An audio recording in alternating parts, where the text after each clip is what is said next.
many levels that I don't even know if I can cover all of them in one video, but I'll try.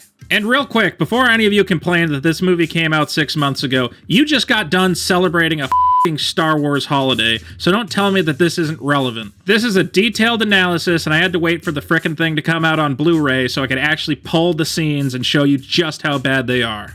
So yeah, let's just get into it. Number 1, Mad Libs are not good storytelling. Now, any modern Star Wars movie is gonna look good. I mean, they're sinking millions of Disney dollars into the special effects. So the problem is not that there's not enough lasers or spaceships or explosions. The problem with The Last Jedi is that it's a narrative cluster with a bunch of characters whose actions only make sense if you assume that they were the type of kids who had to wear a helmet to gym class. Now, The Force Awakens was really bad, but at least it kind of set up for another movie that could have been good. If the first movie is the stupid, goofy action-adventure, the second movie is the chance to start really defining your characters. Show us that Rey has some sort of weakness or trial to overcome, and that this trilogy is more than just the Mary Sue Space Chronicles. How did you do that? I don't know. I've flown some ships, but I've never left the planet. Show us that Finn is a hero and not just a vehicle for bad jokes. I'm in charge. I'm in charge now, Phasma. I'm in charge. Bring it down. And show us how our favorite characters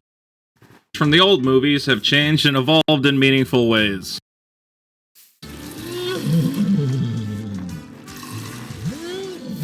But here's the thing about trying to evolve your characters. You should probably have some sort of plan. And no, not a super secret plan that you don't tell anyone else about. See, I made the mistake of assuming that J.J. Abrams had some sort of spreadsheet somewhere that said, look, here's who this guy is, here's why she has these powers, here's why Luke Skywalker's rotting away on an island. That's why I honestly did not believe it when they said, no, Rian Johnson had complete creative control to do whatever the f*** he wanted. It's not true. That's impossible! JJ wrote drafts for 8 and 9, then Ryan arrived and rewrote The Last Jedi entirely. Ryan didn't keep anything from the first draft of the Episode 8 script. So basically, J.J. Abrams invented all these characters and set up all these plot threads, and then told Rian Johnson, I don't care, do whatever you want. They basically played Star Wars Mad Libs. Give me the name of a character. Snoke. Alright, now give me some adjectives. Pointless. Irrelevant. Insignificant. I'm sorry, man, but if you're gonna write an epic story that unfolds over 3 movies, you need to plan out an arc. Where are these characters going to begin? Where are they going to go to? And where will they end up? For instance, in The Force Awakens, Finn's character arc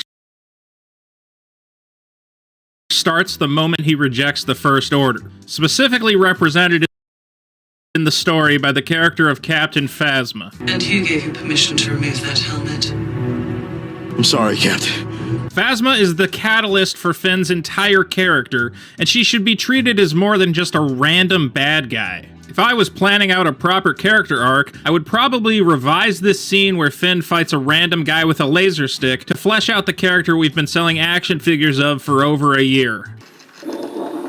As the first battle between Finn and Phasma, we would see the difference in their power levels. Finn is a random grunt stormtrooper with only the most basic of training, whereas Captain Phasma is a battle-hardened warrior. In this first battle, she will completely kick his ass, and he will barely escape with his life. Then in the second movie, we will have another battle between these two to show how Finn has grown. We will see that he is no longer a scared coward, but has trained himself to be a formidable opponent. We will see that Phasma's arrogance has caused her to become complacent, and she will be shocked to discover that her former underling can now battle her to a standstill. Then in the third movie, it all comes full circle. In the final battle, we see that Finn has reached the apex of his training. He has become a masterful warrior, maybe